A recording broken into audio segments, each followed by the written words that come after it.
Let's get ready to mortgage. He is the prince of programs, guru of guidelines, master of matrices. He puts the fun in funding.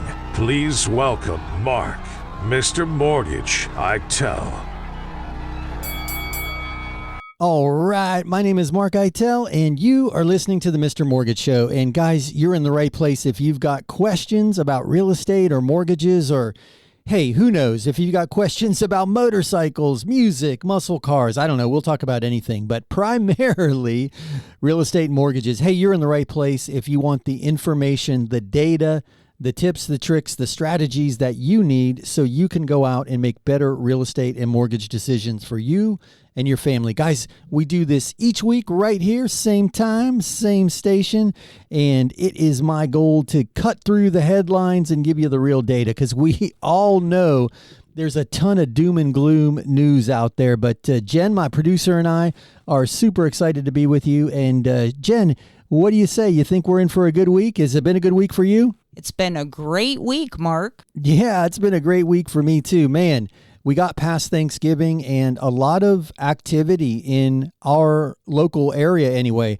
I mean, that's relative, right? Not a lot compared to a year ago, but a lot of people this summer seem to be kind of catching their breath, trying to figure out where mortgage and mortgage interest rates and housing values were going.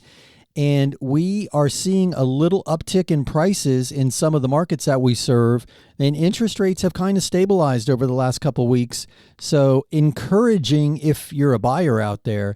And we're seeing that. But hey, there was a lot of news this week in the housing market. There were some surprises from some of the home builders actually outperformed estimates, which, I mean, that was a real surprise for all of us. But in addition to that, we dissected the Federal Reserve Brookings Institute interview that happened at the end of November, and I sat through that whole 1 hour plus diatribe of eye glazing over data vomit. And unless you are a data geek like me, there are very few people that are going to make it through that entire interview.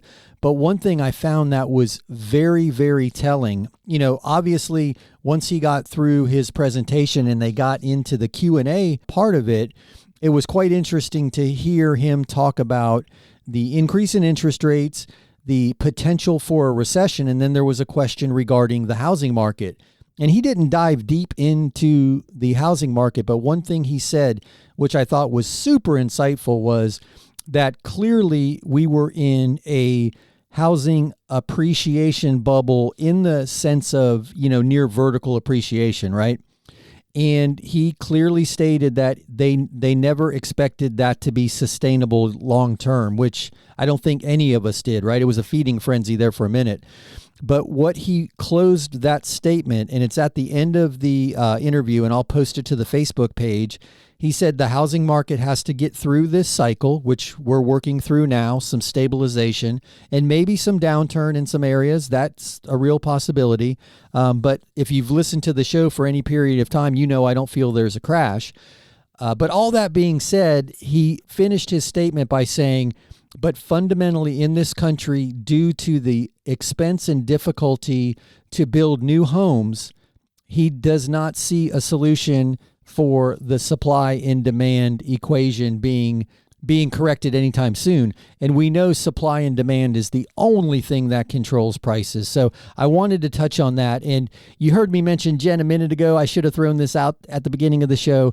We always appreciate your questions and comments, and you can call or text your questions to the Anytime hotline, which is 855-462-7292. That's 855-462-7292. Jen is womaning the board, the hotline, the email question line. She does it all. She's pretty impressive back there, but she'll get your questions on the air. That number is 855-462-7292, and you can call and speak directly to her or just text the question if you prefer.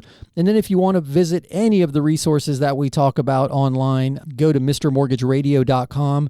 All of the podcast replays are there, links to all of the data sets that we talk about. If you want to learn more about me, the team, about Jen, about the radio show, everything is at mrmortgageradio.com. So we're trying to simplify everything for you. But guys, again, throw us your questions. shoot us a text, give us a call. We'll get your questions answered on the air. That is always my favorite part.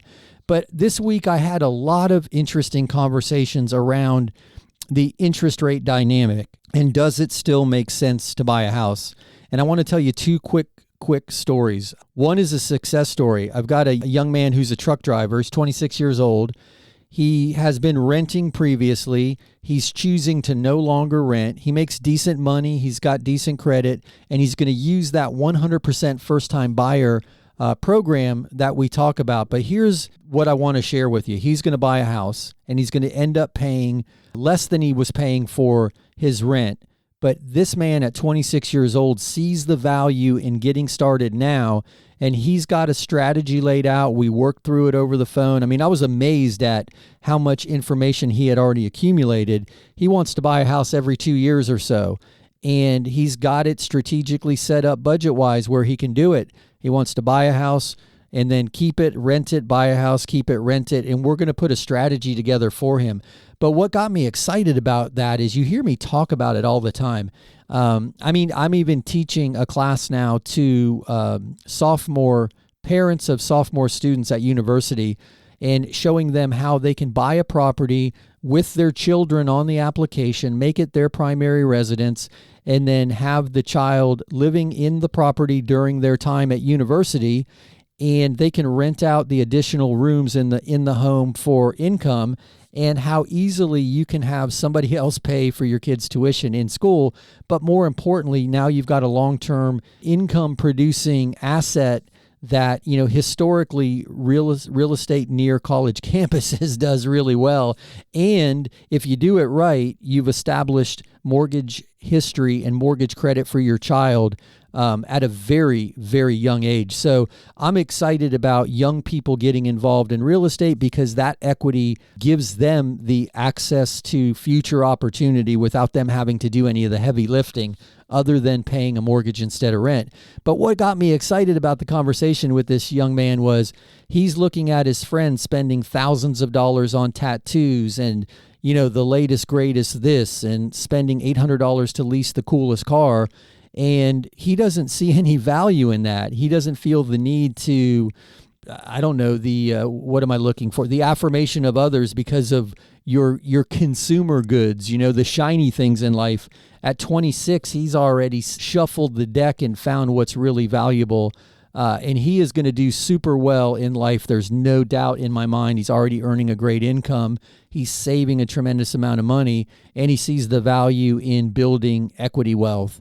And that's what got me really, really excited. The other story I'm going to hold until we come back from the break because it's going to take a little bit longer.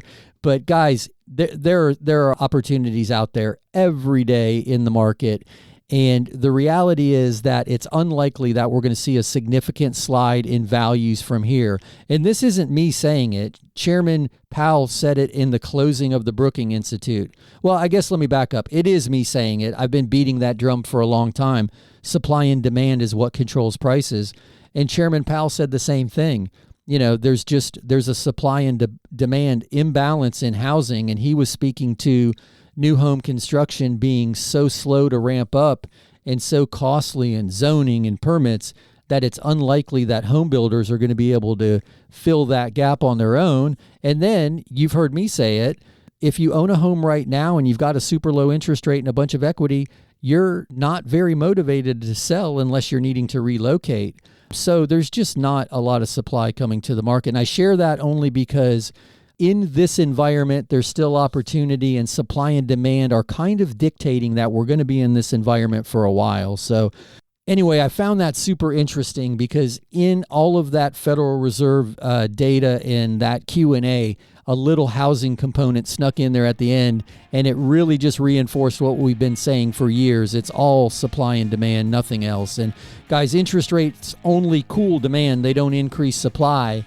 And right now, they're not cooling demand to the point that they are offsetting that imbalance. And rates have pulled back. Rates are, comfortably in the sixes now. And historically, that's an amazing interest rate. So, and guys, on the other side of this break, because you hear the music, you know what that means. That's my cue. We're going to jump into a break, but we're going to be back in 2 minutes.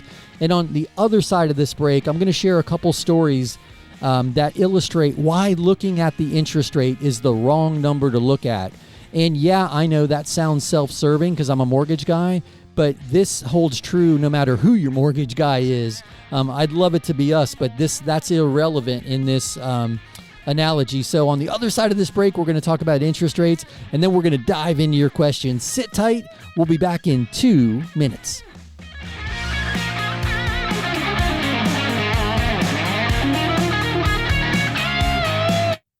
Hey, it's Mark Eitel, host of the Mr. Mortgage Show.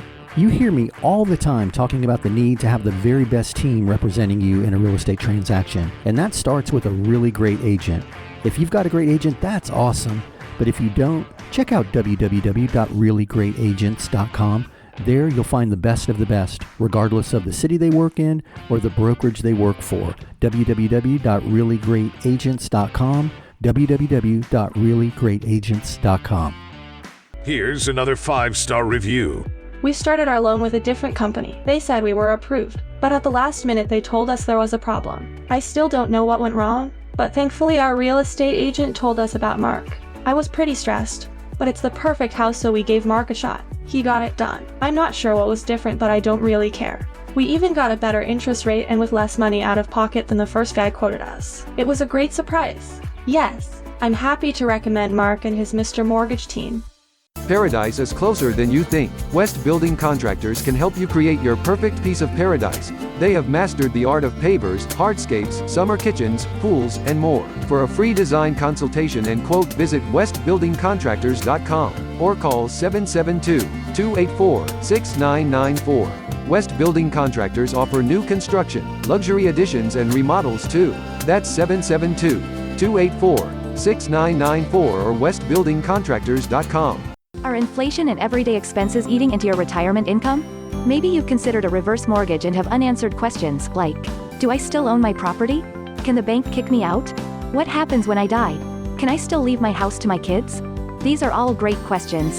Visit www.moreaboutreverse.com to learn more. That's www.moreaboutreverse.com. www.moreaboutreverse.com. Welcome back to the Mr. Mortgage Show. Call us now at 855-462-7292. All right, we are back. My name is Mark Eitel, and you are tuned in to the Mr. Mortgage Show. And if you've got questions, call or text 855-462-7292. That's 855-462-7292. Jen, my producer extraordinaire, will get your questions on the air. Ooh, look what I did there. That kind of rhymed. Extraordinaire will get your questions on the air. I like that. I got to kind of work something out there. But anyway, Jen is womaning the Anytime hotline, and she'll get your questions on the air, and I'll do my best to answer them. So that's 855-462-7292, or check us out online. All things Mr. Mortgage are at MrMortgageRadio.com. That's MrMortgageRadio.com. And each week after we're done doing the radio show, Jen posts it up to that page as a podcast. So if you miss anything and you want to hear it again, or you think, hey man, that was pretty cool, my friend might benefit from that, you can just send them the link and they can listen to the show there. So anyway, before the break, you heard me talking about interest rates not being the most important number in the equation. And I know, mind blown, right? A lot of people are out there thinking, Mark, you're crazy. Interest rates control my payment, and that controls what I can purchase. That part is true. So when we qualify you for a mortgage, we don't first look at the interest rate. We don't even look at the sales price of the property. We look at a monthly number that you qualify for.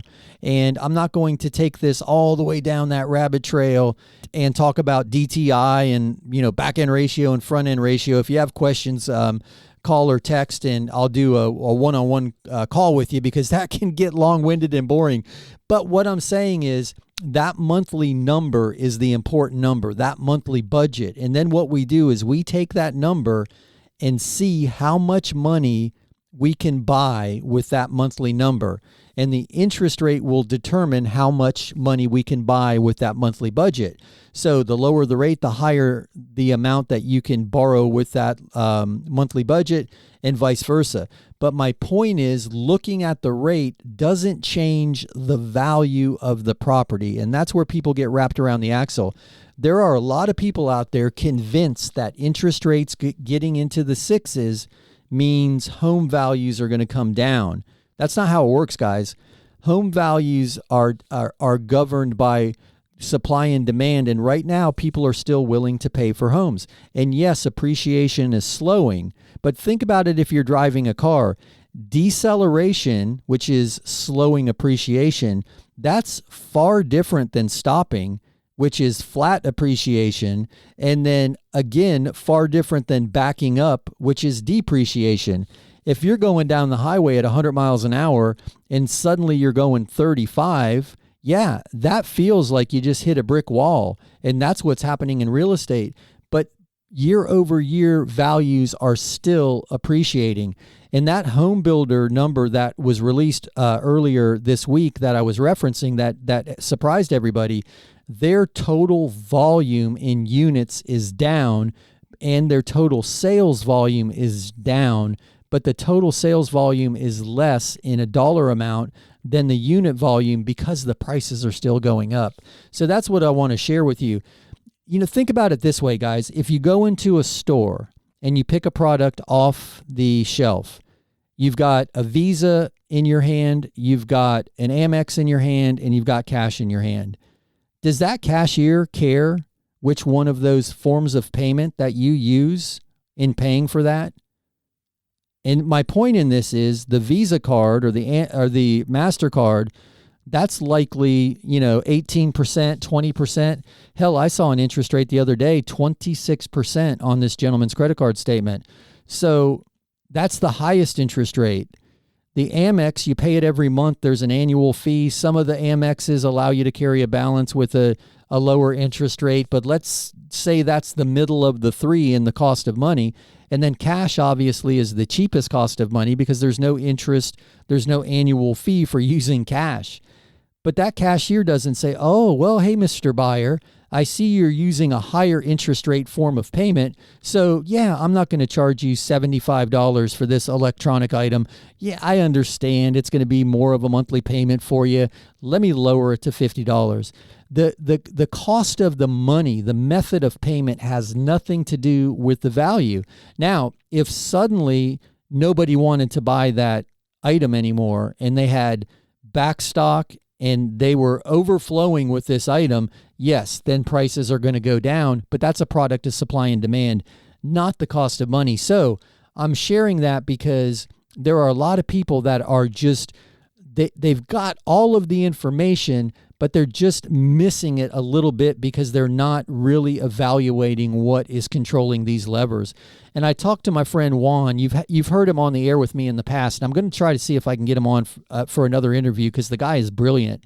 He runs a real estate team in Tampa and one in Michigan. And we were talking about this, and he watches sales data weekly. Listings, pending sales, canceled contracts, reduced prices, everything. And in the Tampa market, in the market that he serves, the prices peaked at the beginning of the summer, and then everybody got scared when rates ran up to 7%, and he saw lower prices for a month and a half. But he's seen small, I'm definitely clarifying that, but small but steady increases in price since then. And that flies contrary to the headlines. And when I talk to agents in the other markets that we serve, that's pretty consistent. Year over year, prices are still appreciating. So don't get yourself wrapped around the axle and think because interest rates are higher, prices automatically have to come down, because that is not how it works. And guys, I hope you found that analogy helpful, because that was the best I could come up with on the spot. But it just dawned on me because the cost of the capital doesn't dictate the price in any other arena. And somehow people expect that to happen with housing. So anyway, you hear me all the time mention your questions. They are my favorite part of the show. So let's get your questions rolling. I'm going to throw it over to Jen for a question. What do we have, Jen?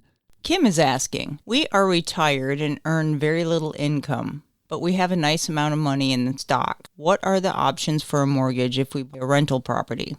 Hey, Kim, that's a great question. So if I'm understanding this correctly, you want to buy investment properties, which is a brilliant strategy to add additional income if you're retired. And again, I'm making some assumptions based on Jen reading me that question. So there is a loan, we talk about it all the time, called the landlord loan. And that's a great loan product for investors and first-time investors too. It requires a 20% down payment and credit and asset verification. So we're looking at your credit score. We're confirming that you have adequate assets to meet the guidelines, which are typically the down payment, and then depending on your score and the purchase price, a number of months of reserves. But it sounds like you've got all that sorted. So that's it. With those two boxes checked, if you will, we now look at the property as the source of income to repay the mortgage. So there's no income verification. There's no personal income requirements with this loan program for an investor as long as the property cash flows. And the very cool thing about the landlord loan is it can be a one-to-one ratio. And what I mean by that is a typical investment property loan requires you to collect more rent than the mortgage payment is. And the mortgage payment, in the eyes of this calculation, consists of the principal, the interest, the taxes, and the insurance. And if it's a property with an association, obviously that fee as well. So the total monthly cost of owning that property. Now, with the landlord loan, let's say that number is $1,000. And I know in this market, it's probably unlikely. The only place you're going to buy that property is in Fantasyland. But let's assume Fantasyland just had a new listing for an investment property that would fall into that category. If you are paying $1,000 a month in expenses and you're collecting $1,000 a month in rent, with the landlord loan, that's considered cash flow positive and that's fundable. In a traditional scenario and the other loan products that are available, you're going to want a 1.25% ratio. So you would be collecting $1,250 a month in rent against a $1,000 payment. So it's a really, really good loan product for investors, first-time investors as well. And if you're an investor, you know this already, cash flow is the most important part of that deal. And this loan product has an interest-only component. You can do interest-only for the first 10 years, and then it converts to a 30-year fixed-rate mortgage. So it's super exciting because it lets you generate a ton of cash flow because interest-only payments are typically the lowest debt service, and you can maximize your cash flow on the front end of that deal. And who knows, you could sell or refi it before the interest-only period ever expires. But brilliant question. I hope that helps. I appreciate you for that one. If you need more information about that, just give us a call or shoot us a text. But you hear the music, you know what that means. That's my cue. We'll be back into Sit Tight for 2 minutes, and we'll be back with more of the show.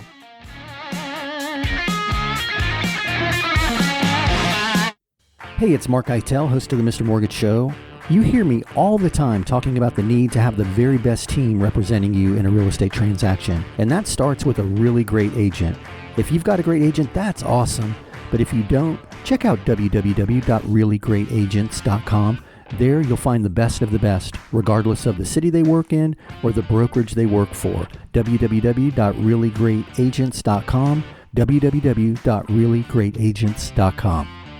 Here's another 5-star review. We kept our business above water with credit cards during the pandemic. I'm glad we did. Business is better than ever. But I didn't want to be a slave to those credit card payments. I called Mark about the REC loan he advertises. Long story short, we did a REC refinance and paid off everything, even the car. Now we only have the mortgage payment. We're saving a bunch every month. Yes, we are happy to recommend Mark and the Mr. Mortgage team. Paradise is closer than you think. West Building Contractors can help you create your perfect piece of paradise. They have mastered the art of pavers, hardscapes, summer kitchens, pools, and more. For a free design consultation and quote, visit westbuildingcontractors.com or call 772-284-6994. West Building Contractors offer new construction, luxury additions and remodels too.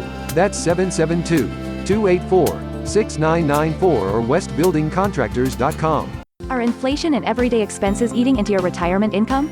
Maybe you've considered a reverse mortgage and have unanswered questions like, do I still own my property? Can the bank kick me out? What happens when I die? Can I still leave my house to my kids? These are all great questions. Visit www.moreaboutreverse.com to learn more. That's www.moreaboutreverse.com. www.moreaboutreverse.com. Welcome back to the Mr. Mortgage Show. Call us now at 855-462-7292. All right, we are back. My name is Mark Eitel, and you are listening to the Mr. Mortgage Show. And you heard the man. The Anytime hotline is 855-462-7292. That's 855-462-7292. Jen is standing by, womaning the Anytime hotline, and she will get your questions on the air. And that was a great question that we had before the break. We were talking about the landlord loan and different strategies around buying an investment property with that loan. And I had a really, really interesting conversation with an agent from Virginia yesterday. And I want to share this because it's right up this alley about landlord loans and cash flow. And we were talking about the interest-only component of the landlord loan. And this is a top-notch residential real estate agent who we've done some business with in the past. And she's just now stepping out into the world of investment properties. And she's working with some people who are looking at small apartment buildings and fourplexes and things of that nature. So we were sitting together and going over some loan programs and some strategies that she can get a handle on so she can best serve her clients. And guys, I do that all the time. If you're an agent out there and you want to jump on one of those calls, you are more than welcome to join. We do it every Tuesday at 2. It's an open forum, Q&A. It's a conference call, and I just answer questions. So anyway, back to the story. She was unaware of the interest-only component in the landlord loan, and we were talking about the pros and cons of that. And there are very, very few cons in the mind of a true real estate investor. And the reason is cash flow. So she had a great question, a brilliant question, by the way. She said to me, what happens if the property doesn't appreciate and they have to sell the property in 10 years and they've paid down no principal? And that's the difference in evaluating a deal from a pure cash flow play to evaluating it from the strategy of building equity. And the interesting thing was we mapped out a strategy where this individual was buying a property that would throw off $1,000 a month in positive cash flow. And the landlord loan has 10 years of interest only. What happens if after 10 years they have to sell the property at a loss? Let's say it never appreciates, and by the time they pay their closing costs and their commissions, they lose $20,000. And she said, well, that would not be a good deal. And I said, that's wrong. It will be a good deal. And I could hear the confusion in her voice. And I said, let's play this out. $1,000 a month, which if you continue to increase rents over that 10-year period, that number is going to get higher. But let's just play it safe. $1,000 a month over 10 years is $120,000 in rental income. Now, you can depreciate that real estate and take tax write-offs. You can write off expenses against that. $120,000. Now, guys, I'm not a tax attorney. I'm not a CPA. So there may be some levers that I'm not pulling and some things that I'm not thinking about. But if they made $120,000 in straight cash flow on that property and sold it and lost $20,000 on paper, not only do they get to take the loss on paper, they still have $100,000 that they made. And that was just a very basic scenario that we laid out. If they're making more monthly cash flow, if the projected rent increases are different, if there are more write-offs than I'm aware of. But my point is, looking at a cash flow play is different. It's very, very different. And I don't think anybody believes that in 10 years real estate is going to be flat. I think everybody, even if we go through a slight downturn, I think most people realize that historically real estate appreciates. I've told stories in the past of people who bought at the peak of the peak of the peak in the summer of 2005, and in some markets it was. and then rode the crash all the way down. The property was worth less than half of what they paid. They continued to make the payment. Everything worked out. Now it's paid for free and clear, and it's, worth $500,000-$600,000. I've told that story before, and I can tell countless stories. I've got clients that did the exact same thing in many, many markets, and real estate rebounded from historically the worst real estate crash in our lifetimes. And I say that because I don't know what happened in the 20s. I wasn't here in the 20s.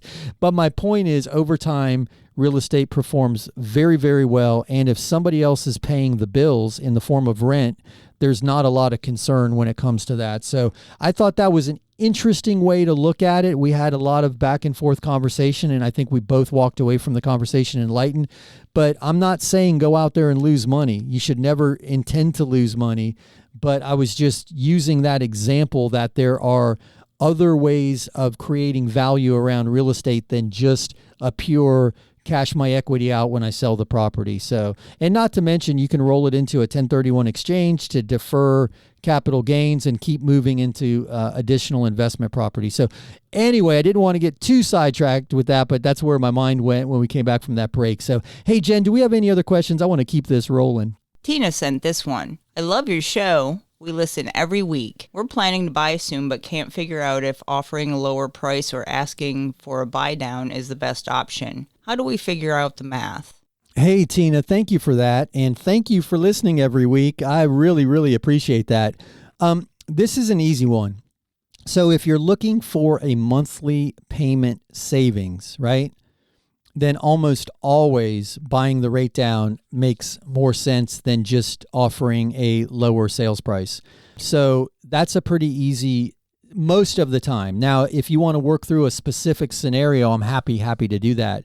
And I've got a rate buy down calculator that I can send to you if you'd like it, where you can plug in the numbers and see what buying the rate down 0.5%, 3/4, even the 3-2-1 buy down strategy. You can see right there on paper what that'll do for you monthly savings wise, and then you can compare that against a lower than asking price offer at the interest rate of the day. But almost always lowering the interest rate, it's a net benefit in monthly payment savings to go that route than just lowering the sales price by the same amount of the contribution, if that makes sense. So I appreciate you asking that one, because right now the interest rate buy down strategy is making a big difference. There are a lot of people out there right now that are convinced interest rates are going to come back down. And I think they're going to come back down too. I just don't think they're going to come, personally, I just think they're going to land somewhere in the 5s. But here's the thing. With the 3-2-1 interest rate buy down, you could have a start rate in the 3s, which is amazing to me right now in this market. And it'll step up from the 3s to the 4s to the 5s to where we are today in the 6s, which historically is still a good interest rate. So the interest rate buy down strategy really increases your buying power.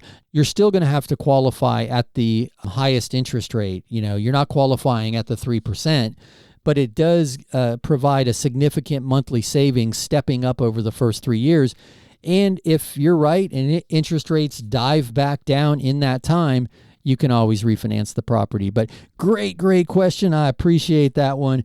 And as I mentioned, right now, almost all of the offers that we're seeing have some type of seller concession, either in a reduced sales price or with the contribution towards closing costs, interest rate buy down, things of that nature. And we're seeing a lot of success with the 3-2-1 buy down strategy, right? Which everybody is excited about that one. But I really like the permanent buy down, because you buy the rate down one time and it never adjusts. So if you were shopping today and you were able to buy the rate down 1 full percentage point, and rates today are somewhere in the 6s. So let's say you had a 6.25 rate quote, and you were able to buy that down to 5.25, well, guys, right out of the box, you're winning. We know supply and demand are going to support prices somewhere in the area that we are. Some markets are still experiencing appreciation, as we talked about in the open.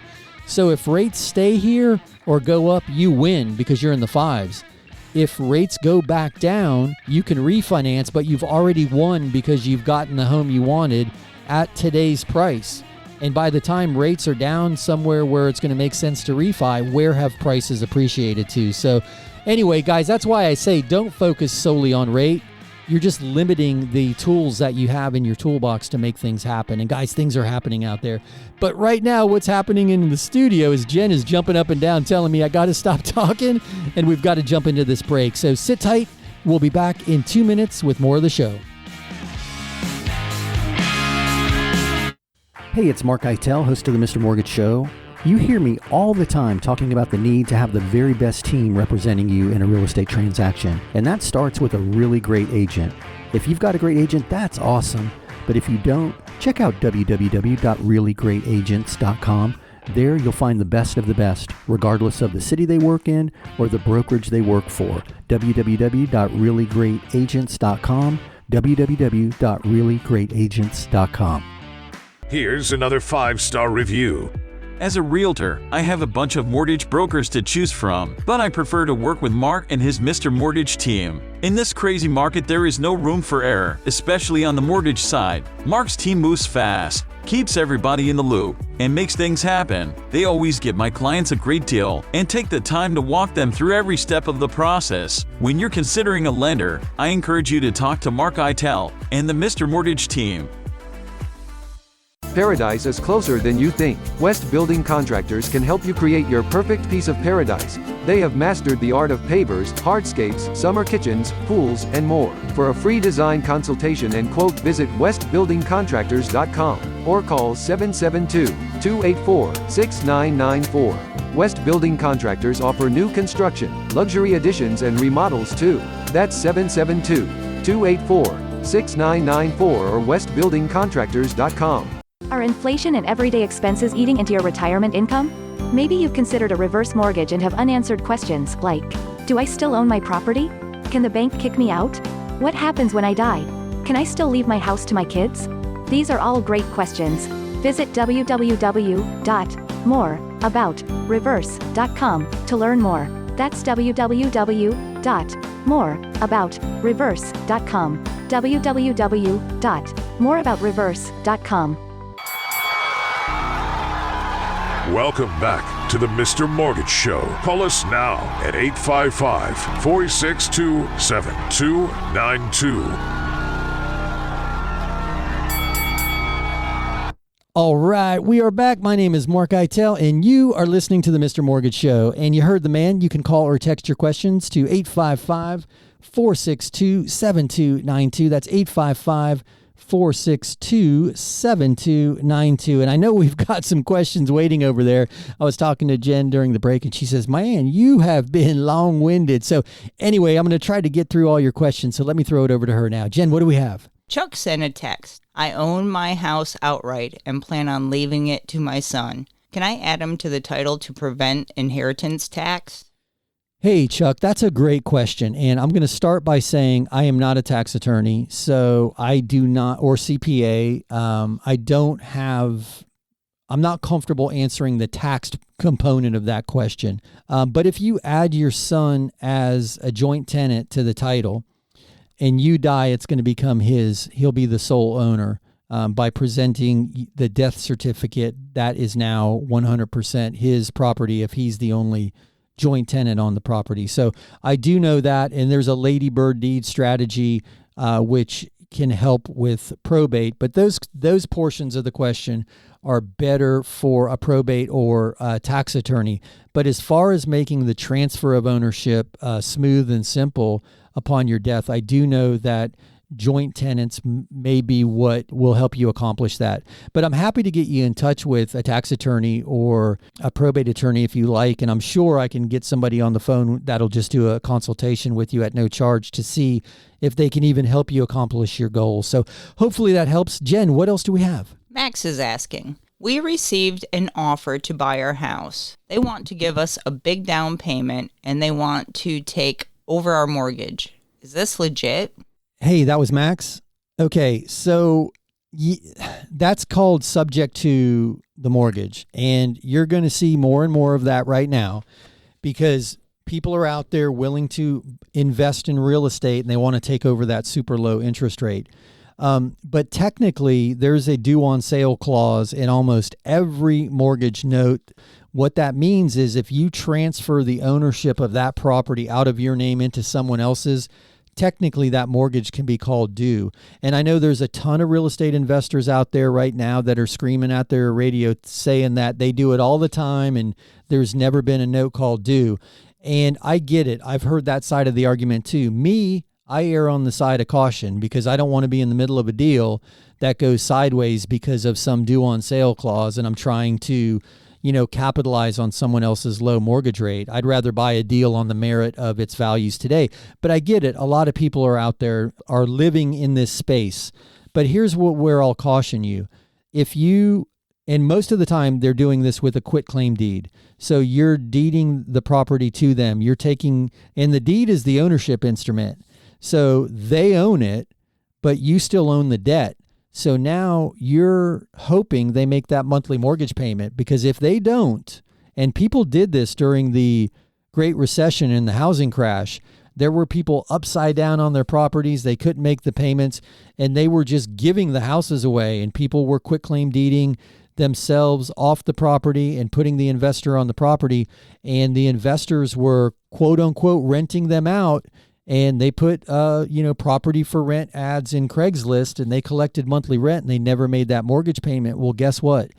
That mortgage is still in your name. That debt is all yours. You don't transfer the debt to the buyer unless it's an assumable loan. I guess let me back up and say, if they're asking to assume the loan, then that takes the risk away, because they can assume the loan and then the loan is now in their name. But the way I'm understanding that question, my mind immediately went to the subject to mortgage strategy. And in that case, if you're just deeding the property to the buyer and they're giving you the down payment and promising to pay your mortgage, there's a lot of risk in that deal for you, primarily around the idea that if they don't make the payment and you now suffer that black eye on your credit report, but also you're getting dragged through a foreclosure, and nobody wants to do that.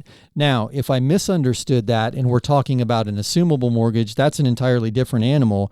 And not only is it legit, it makes sense to do it right now, because if you've got a super low interest rate and somebody can assume it, it makes your property that much more attractive. But I guess let me do this. Let me encourage you to give me a call when we're off the air so I can better understand that. 855-462-7292, and then make sure I'm giving you the best answer. But man, great question. I appreciate that. Hey, Jen, do we have another one? Here's a question from Hal. What is the minimum age to qualify for a reversible mortgage? What happens to our house after we die? Do our kids get stuck paying it off? Hey, Hal, that is a brilliant question. So the reverse, it's not reversible. The reverse mortgage has a 62-year-old age threshold. Now, there is a hybrid reverse mortgage out there for people as young as 55, but it has higher value requirements. It's not used very often. Almost, 9 out of 10, probably more than 90% of the reverse or HECM loans are the traditional reverse mortgage, which requires you to be 62 years or older. Now, to the part about your kids getting stuck paying it off, I'm a little bit confused there, because it's no different than a normal mortgage. If you have a mortgage on your property and you die and you leave that property to your kids, that mortgage doesn't disappear. They're still required to pay it off. They can refinance the property into one of their names, or they can sell the property, pay the mortgage off, and just split the proceeds if there's more than one heir in your estate. So, I think what you're alluding to is, if you owe more than it's worth, are they stuck paying the negative equity portion? And the answer to that is no. One of the very, very cool features of the reverse mortgage is it's non-recourse on the heirs, meaning if you have a home that's worth $400,000 today, and let's say there is a crash, let's say I'm wrong and property values go down and it's only worth $300,000 at the time of your death, but you owe $350,000. No, they're not going to be responsible for that $50,000. It's a FHA loan product that's insured, so the lender is not looking to the estate nor the heirs to cover any losses. And I'm thinking that's probably what you're asking.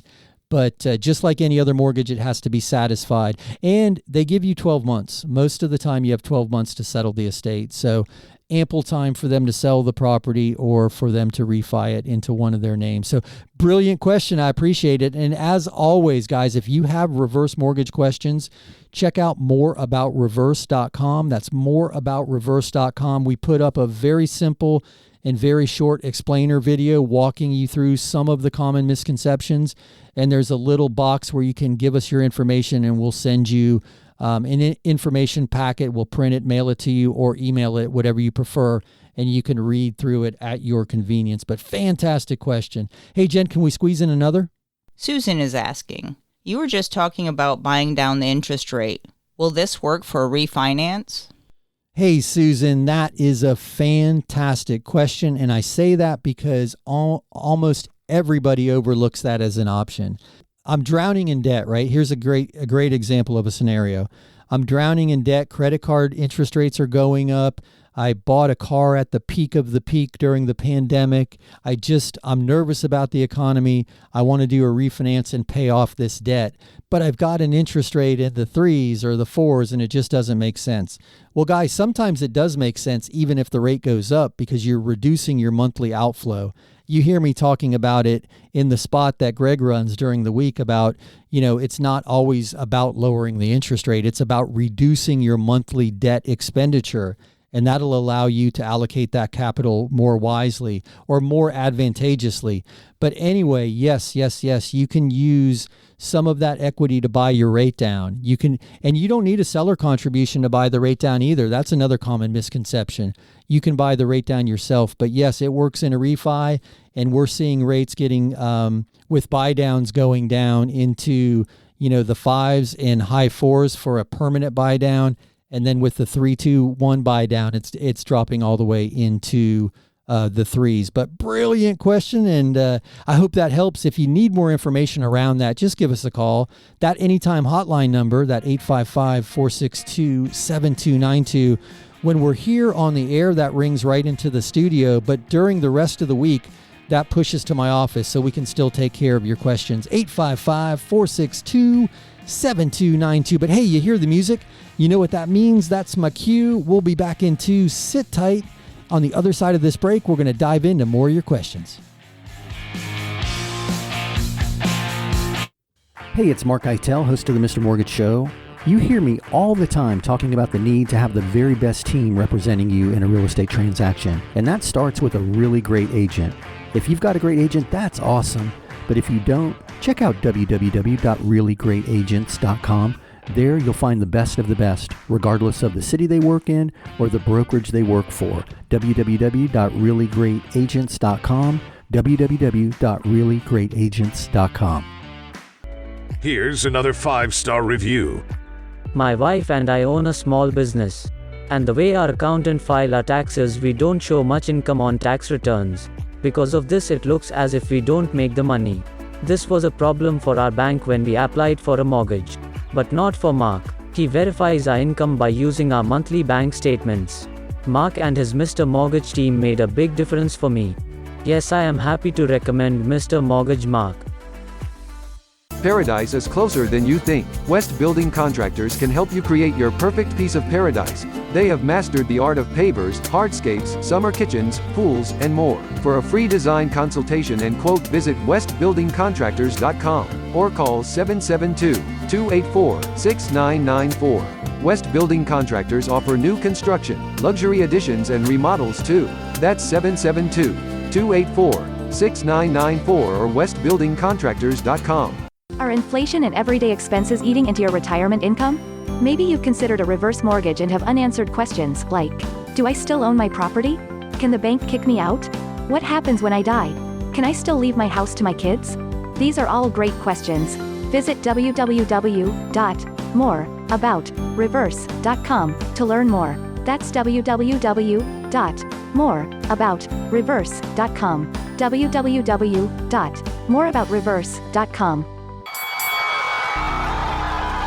Welcome back to the Mr. Mortgage Show. Call us now at 855-462-7292. All right, we are back. My name is Mark Eitel, and you are tuned into the Mr. Mortgage Show. And friends, we are so glad that you're spending some of your day with us. Man, we really, really appreciate your time. And I know Jen is doing her best to get all your questions on the air, and I'm doing my best to work through them because some of them take a little more time to answer. So, guys, if there's a question that you hear and you didn't get the entire answer or it sparked another question in your mind, always feel free to give us a call, 855-462-7292. As I mentioned, that rings here live while we're on the air in the studio. But more importantly, that pushes to my office during the week. And no pressure, no hassle, no obligation. If I'm available, I'll jump on the call with you myself and just walk you through anything. A lot of times we're in the car and we're driving and we pick up half of something or we catch the tail end of a conversation. And if you want to hear more, you can always go to MrMortgageRadio.com and listen to the entire show again. That's at MrMortgageRadio.com. Or just give me a shout with a specific question. I'm always happy to help. But hey, I'm going to throw it over to Jen and see if we can get some more questions in. Michael is asking, we are getting ready to sell our house. Our real estate agent is telling us we may need to get a new roof because a buyer won't be able to get insurance. Is this true? It doesn't leak. Hey, Michael, that is a great question, and it may be true. And here's the thing. When the appraiser comes out and looks at the property, they're going to give a estimated expectant lifespan of the roof. And depending on the loan program, you can get away with a life expectancy as little as 3 years, and then some of them are going to require more. So to answer your question, if it's not called out with a short life expectancy, the buyer may have no problem getting insurance. But what's happening right now, especially in our area, is the older roofs are being required to be replaced by the insurers at some point in the near future. So she could be right, or he could be right, in the sense that, you know, it might be called out on the appraisal, but you could always go into the transaction knowing that that might become a negotiating point, and you could agree to pay for the roof. You could agree to escrow a portion of the monies at closing towards the new roof. There's strategies around that if you don't want to incur the cost of putting the roof on yourself. There's some low interest loan products for roofs and energy efficient improvements that you could do to get the roof with no money out of pocket and a low monthly payment, and then just pay that off at closing. But, you know, you could just go into it knowing that might be a negotiating point from a potential buyer if it's apparent that it's that old. But it's really going to come down to the expected lifespan of that roof. But I hope that answers your question. That's a good one. We're getting a lot of questions around insurance lately. And here in our area, I think most people are bracing for another insurance hike. We had 2 hurricanes in the state, lots of damage, and we know from past history what that does to insurance. And it's interesting, guys. I do want to share this one thing with you. I was talking to some agents in Texas, and we do business with some agents there, and everybody was kind of lamenting about the difficulties in each of their markets. And the Florida agents are all talking about homeowners insurance and property taxes. When you get price and rate out of the equation, you talk about everything else. Here's something I found super interesting. In Texas, in some neighborhoods, they're paying as much as 3.9% for real estate taxes. And if you think about that for a minute, that's $20,000 on a $500,000 property. That suddenly makes Florida real estate taxes sound super, super cheap. And the state has no income tax. So it seems like we've got some room to absorb some insurance costs on the overall grand scheme of things, if you will, because there are areas paying far more in property tax and paying income tax. So I think Florida is always going to be a desirable destination when it comes to real estate. But anyway, you hear the music, you know what that means. We've wrapped up another week. Man, where is the time gone? I'm having so much fun with you. Guys, if you enjoy the show, if you find any of this informative or helpful, I'm hoping I can count on you. If you know anybody who's thinking of buying or selling or refining real estate, please introduce them to me. or introduce them to the show. I'd encourage them to call and we'll answer their questions. 855-462-7292 or MrMortgageRadio.com. That's a wrap. Join Mark Eitel next week for more thrilling, edge-of-your-seat discussions about real estate and mortgages right here on The Mr. Mortgage Show.